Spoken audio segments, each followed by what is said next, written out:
So, today is groom day ni Happy. Pagkapasok niya guys dito sa vet, takot na takot siya kasi sinalubong siya ng mga aso at tinatahulan siya.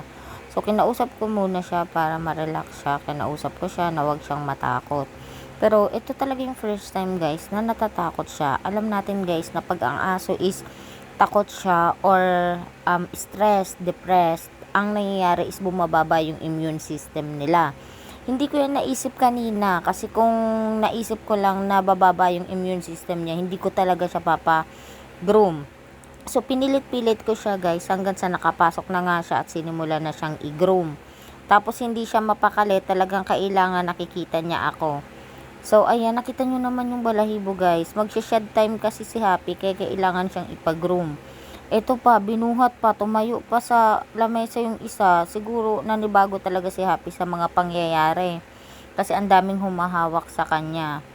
Tapos, ayan, pag uwi namin guys, nag-ano siya o nag-uubo siya.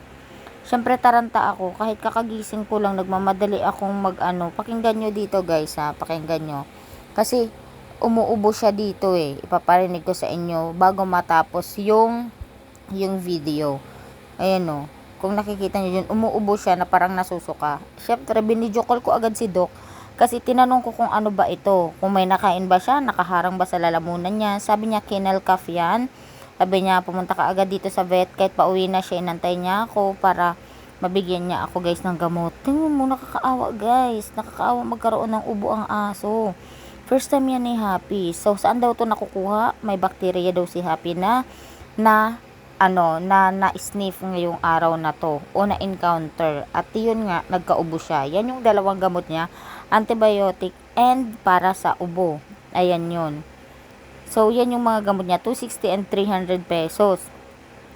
Tapos itong Happy Tummy, diba, ginagamit namin to guys para sa mga indigestion niya. Pero yung Happy Tummy, tinigil ko muna dahil may pinapainom akong dalawang gamot ngayon. So, ito yung ubo niya guys, pakinggan niyo. Tatlong quality test at isang big course, dalawang soil, excavated soil. Ito guys, kakagising ko lang, tumakbo agad ako sa vet para makuha ko tong mga gamot na ito. Kasi ayaw ko nang naririnig si Happy na nag-uubo kasi feeling ko ako yung nahihirapan. Hindi ko alam kung ilang araw ang gamutan nito, pero papainom ko daw ito for 1 week. So mag-update ako sa inyo guys kung effective ba itong mga gamot na ito para sa ubo. Bye!